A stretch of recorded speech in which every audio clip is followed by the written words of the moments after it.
Baik, kita kembali ke programnya HKTI, di mana ini pengurus yang lama, yakni Bapak Muldoko ini memberikan atau mengesahkan terpilihnya Wamentan Sudaryono untuk menjadi Ketua HKTI. Kita langsung bergabung ke forum HKTI di sana.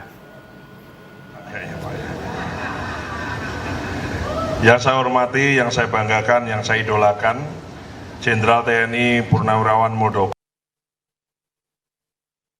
Ketua Umum DPP HKTI periode 2015-2025 adalah pengganti saya.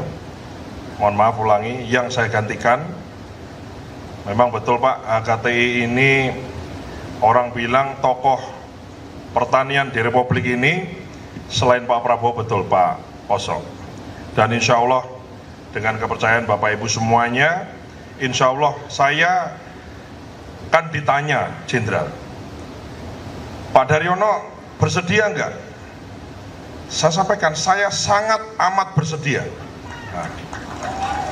untuk memimpin HKTI. Kenapa? Saya ingin cerita sedikit, nanti sambil saya sebutkan, saya mention beberapa tamu penting. Kenapa? Jenderal saya lahir dari keluarga petani. Orang tua saya bertani, sampai sehari ini masih bertani, alhamdulillah masih sehat. Dan begini, banyak orang Jakarta itu melihat petani, ada yang bilang ke saya, Mas Dar, ternyata jadi petani itu enak, asik ya. Asik manakala yang bersangkutan itu pegawai, PNS, punya gajian bulanan Pak. Karena panen tidak panen dia tetap bisa makan.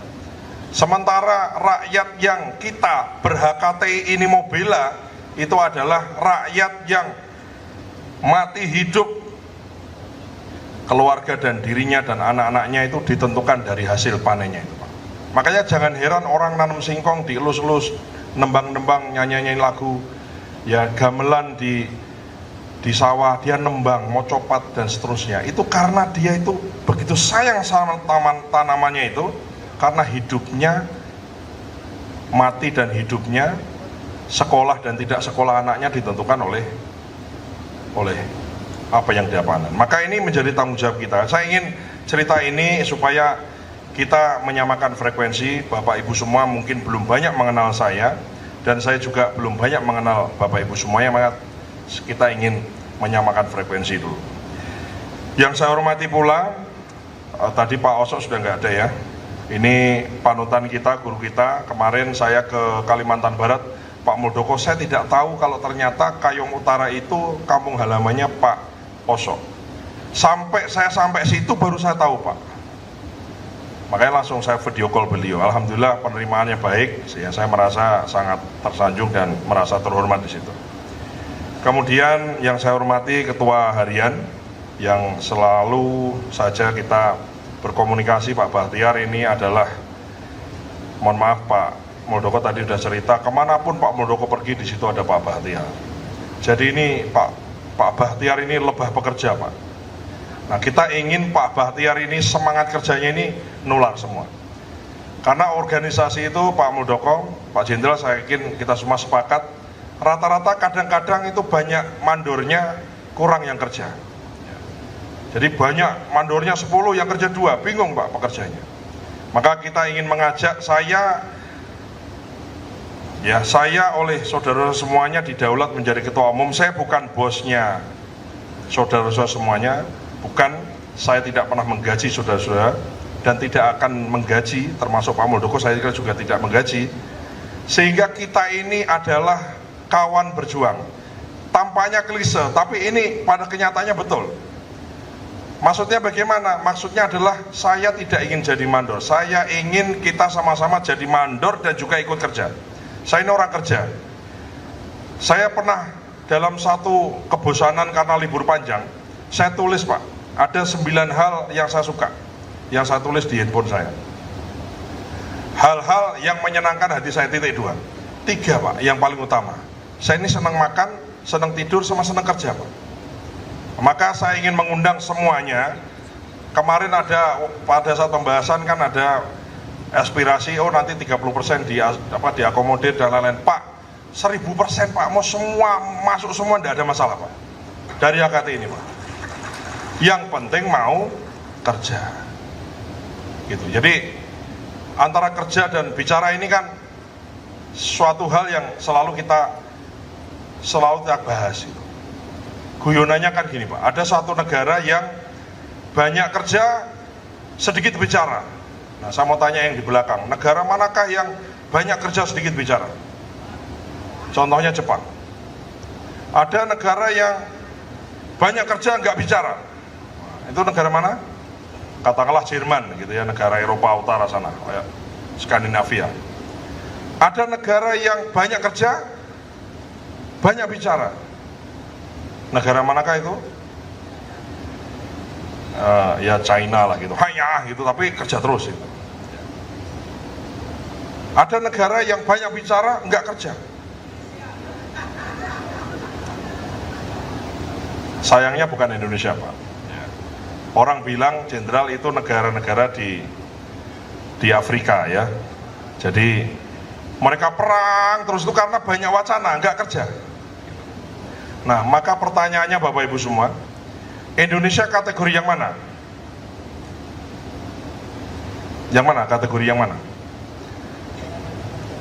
Indonesia itu kategorinya kerjanya apa, ngomongnya apa. Ya. Yang saya hormati sahabat saya, anggota Komisi 4 DPR RI, Ibu Rina Saadah. Kemudian yang saya hormati pejabat staf khusus Menteri, tenaga ahli Menteri Pertanian, para pengurus HKTI di tingkat pusat, provinsi maupun kabupaten yang hadir pada kesempatan Munas kali ini yang berbahagia, yang kami banggakan, yang kami cintai. Ada banyak yang saya kenal, tapi mungkin barangkali untuk mempersingkat waktu saja. Bapak dan Ibu semua yang saya hormati, HKTI itu adalah organisasi kemasyarakatan, organisasi volunteer. Jadi orang itu mau berkorban untuk suatu tujuan. Jadi ini sejatinya HKTI ini adalah PMA Pak, PMA. Bapak tahu PMA? Penanaman modal akhirat, insya Allah ya. Jadi kita ini amal jariah. Maka kita berharap Bapak Ibu semua, kita ini adalah the chosen one. Kita adalah orang-orang terpilih, orang-orang yang oleh Allah diberikan kemampuan intelektual, diberikan kemampuan finansial, diberikan sehat, seger waras. Kita adalah orang-orang pilihan yang dipilih oleh Allah. Maka saya ingin mengajak saudara-saudara semuanya, mari kita jangan banyak mengeluh.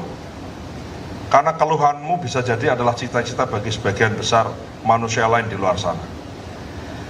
Sebagai manusia pilihan Allah yang diberi kemampuan, yang diberi kelebihan, saya diberi kelebihan jadi wakil menteri, ada yang jadi kepala dinas, saya ketemu dengan ketua Banten tadi misalnya, ada yang jadi kelebihan dari anggota DPR, ada yang kelebihan jadi pengusaha, jadi pedagang, jadi apapun itu.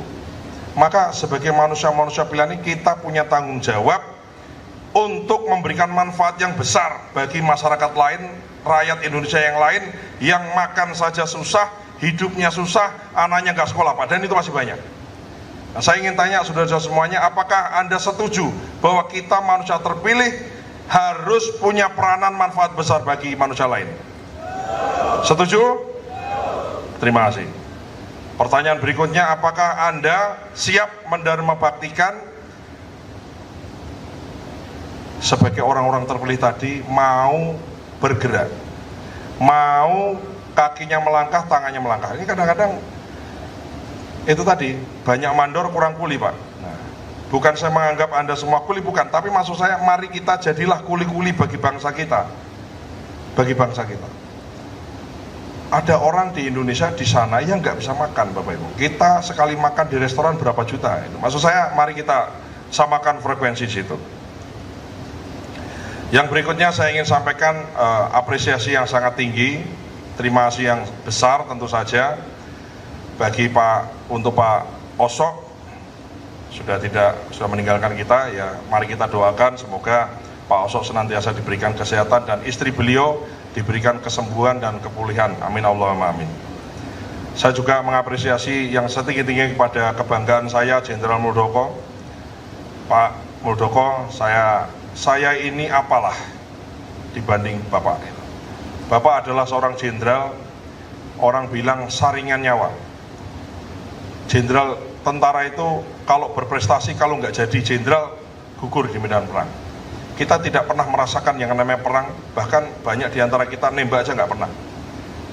Bapak Jenderal TNI, Panglima TNI, Pak, tapi Bapak dengan sangat rendah hati, Pak, memperlakukan saya dengan sangat baik, Pak. Saya merasa terharu, saya tepuk tangan untuk beliau. Sekali lagi, Pak, saya tidak ngolor, Pak.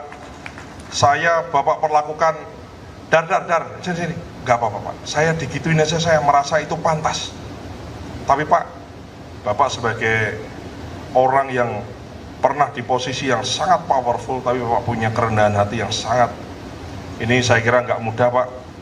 Saya belajar kerendahan hati dan jiwa persatuan ini selain dari Bapak, sebelumnya saya belajar dari Pak Prabowo. Bagaimana dulu Pak Prabowo presiden kita, begitu jadi menterinya Pak Jokowi, selalu membuang semua egonya. Dan saya melihat sosok yang kedua, Pak, saya nggak tahu apakah itu memang ciri khas Jenderal TNI itu begitu, Pak. Sekali lagi tepuk tangan untuk Pak Muldoko. Saya tadi janji dengan beliau, saya nggak basa-basi, Pak. Mungkin nanti dalam waktu dekat setelah kita ini selesai semua, ya struktur kita bereskan semua, Pak. Nanti saya mohon waktu untuk bisa menghadap Bapak ke kediaman Bapak yang ada. Tadi saya sudah nanya tinggal di mana dan seterusnya, Pak. Jadi saya tidak basa-basi. Yang berikutnya